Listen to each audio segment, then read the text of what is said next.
Okay, so our first episode of After the Builds seemed to go down pretty well. I've managed to get a setting and another client on hand to do another episode. I have had a couple of Peronis, so it may not go totally smoothly, and this room, or it may not look like it from here, is open to the public at the other side, so we may have interruptions, but hopefully all that will go smoothly. This is Ian Mahoney, who is the chap who commissioned us to build Project Utah, the Mark II Jag. Now, I really clearly remember our kind of first meeting in person, and it sticks in my head particularly because you didn't actually come to us knowing exactly what car you wanted. So, I mean, what was the story that led to you wanting something like that at all? I had already got a little MGC, which I still have, love it, but I had a lot of breakdowns, and so my wife wasn't that happy with it, and thought, ooh, I'd love to have a vintage car, but I'd love it to work, and I'd love to be able to use it almost as a daily car, and started researching as to what that could be, and then came across Retro Power, and I thought, ooh, this is interesting, this whole Restomod world, which was completely alien to me. But the more I looked into it and the more I researched, the more often Retro Power popped up, and some of the stuff that you were doing then, and this was what, 6 years ago would it be? Yeah, wow. 6 or 7 years ago. That sounds incredible to say, but yes, I guess it was. You know, seemed to be the leader in the field, and I thought, well, that's interesting, but didn't have another car, and thought, well, what can we do? So I was completely open-minded, didn't know whether it would work, but contacted you, went up to Hinckley and had the chat, and then came away thinking, wow, this is really exciting. Now I ought to think about what car I'm going to get. Yeah. I remember we had this discussion back and forth. In fact, I actually remember that I think you brought some maybe magazine. No. You said, well, why don't you go away and have a think? Yeah. So what I did, being kind of old school, I went out to W.H. Smith and bought a load of car magazines, everything I could get hold of, and started flicking through and just cutting out the cars that I thought, well, that'd be good and that'd be good, and Mustangs and lots of American cars and British cars and Minis and Escorts and this, that and the other. And then took them up to you, and we started sifting through them. Yeah. And it just distilled down to probably, I think it was a Mustang or a Jag. Yeah. And then it was then that you said, "Oh, I kind of know a Jag that we could get hold of." Yeah. I think I remember you. Let's have a Jag. You were quite keen on some of the Mercedes and Jags, and we talked about Jags and maybe the XJ or the Mark II. Yeah. But unusually, one of the critical factors was that the garage you've got is quite short, and you were worried about it fitting in there. That's right. So you wanted something that was spacious inside, but it had to fit in the garage, and we were thinking, well, what's physically quite small on the outside? Yeah. And we looked, and Mark II was actually quite small, and then by coincidence, our landlord some time ago had embarked on a sort of partial restoration of a Mark II Jag, and then it had got set to one side, so we kind of knew of a good donor shell as well. Yeah, that was. And then I suppose the next step was trying to decide what route we would go in terms of drivetrain in it. And I think one thing that we were kind of adamant had to be the case, and listening to the feedback you have on the car now, the thing I always hear you enthusing about is the noise of it.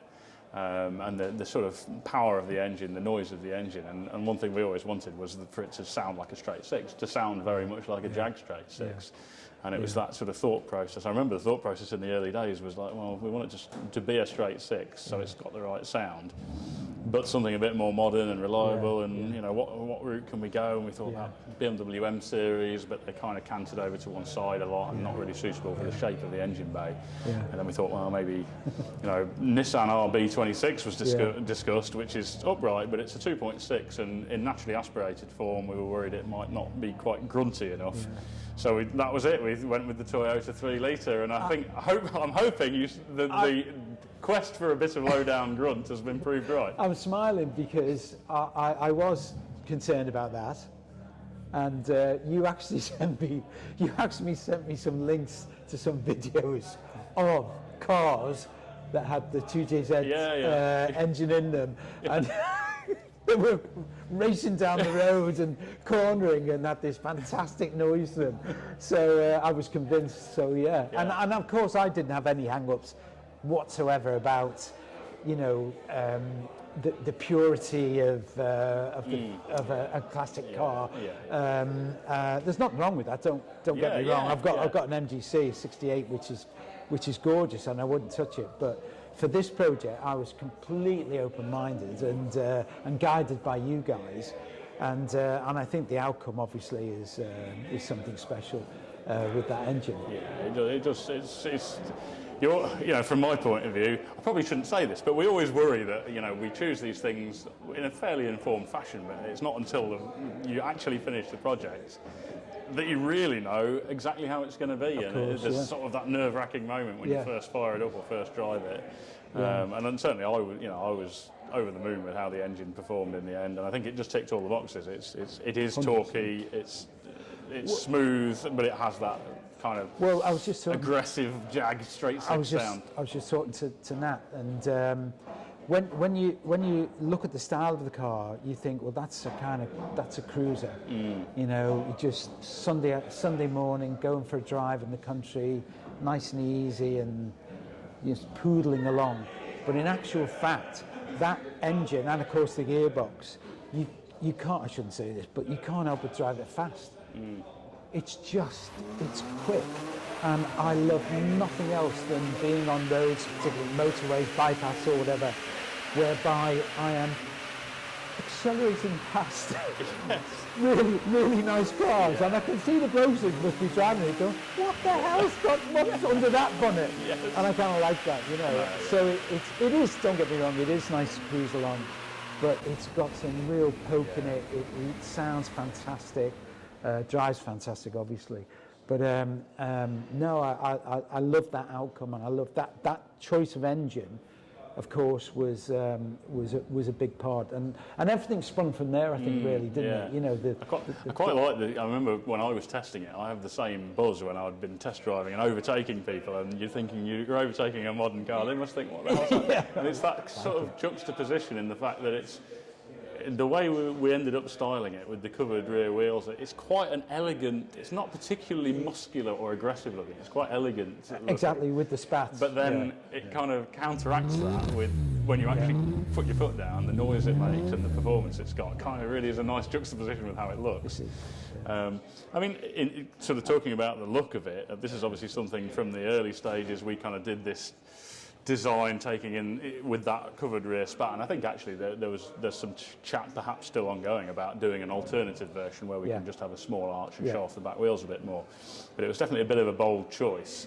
And what were your sort of, do you remember what your first thoughts were when we first showed those images with the rear wheels? Well, as part of the process, you'll recall, to get to the design, we had a kind of board where you'd drawn all kinds of images from the past of vintage cars, classic cars, and we were getting an influence of a kind of dreamliner. So sort of a streamliner concept car, sort of 50s. You know, that whole 50s vibe. You know, so when I saw the first renders, you know, I thought, wow, that looks just fantastic. And then I had a bit of a wobble because the feedback that we were getting on the on your channel. Your YouTube channel, I think it was split, you know, between oh God, you're not putting spats on, and they look terrible, and oh, I love the spats, and that, you know, I was thinking, oh, should I have put the spats on? Should we have gone with that?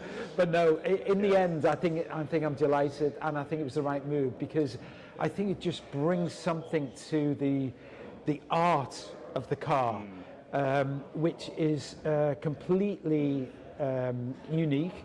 And is it catches the eye.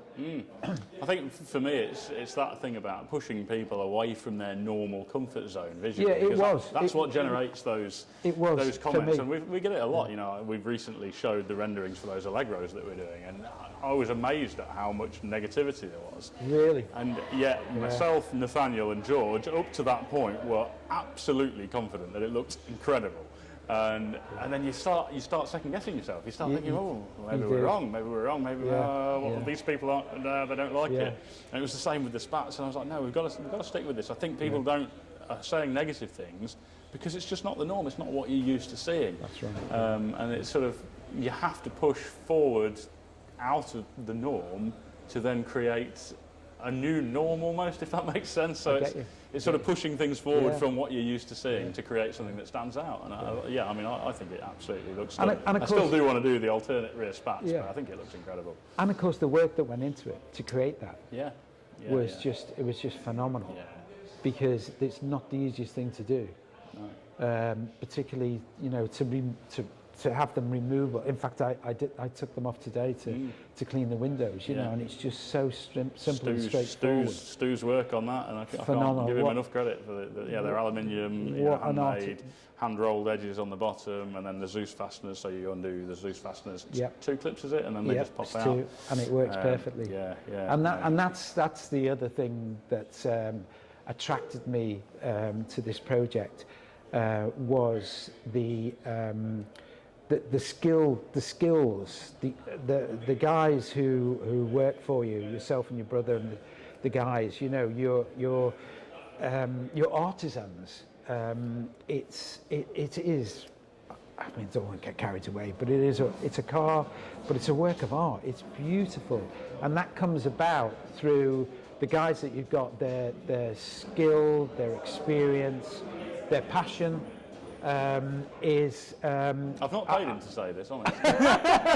No, I love that. I love that part of it. It wasn't the outcome. It was the journey, the process, which I loved. I loved being part of that creative, working with you, with the guys, overcoming issues, but striving for something which is, dare I say, which is beautiful and works. And I think I obviously think I'm biased. I obviously think we achieved that, you know. But you can see it with your other cars. It's they're all very, very special in their own way. For us, it's all about sort of trying to tailor it towards what you've told us you want, but also adding our own kind of elements to it. And it's great, you know, it's great having clients like yourself that entrust quite a lot of the input to us, because it really allows our guys, like Stu, like all the guys who worked on it, to kind of take pride, because they're adding their own elements to it as well. And it creates a great buzz in the place, because everybody feels like they're putting their own little stamp on it, and they just look forward to seeing the end result. And it was a great day when we handed it over. All the guys outside, they felt incredible about it. I was so excited that day. Really, you know, my stomach was churning. It was a golden moment, absolutely golden moment. And with all the guys, we got some great photographs, and I loved it. And the other thing, of course, is that.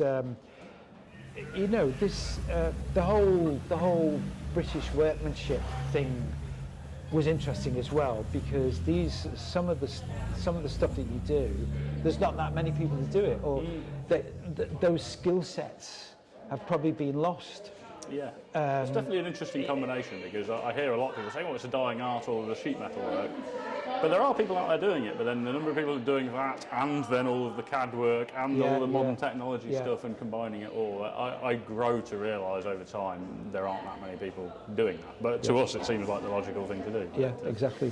Yeah. So yes, it was. I remember reading your kind of written testimonial, and the very last line, I think, said, "I will never tire of showing it off," which sticks in my head really well, and it was a lovely moment to read that. Which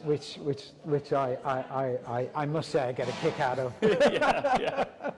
And on that note, I think we'll leave it. And I hope the camera did actually record that.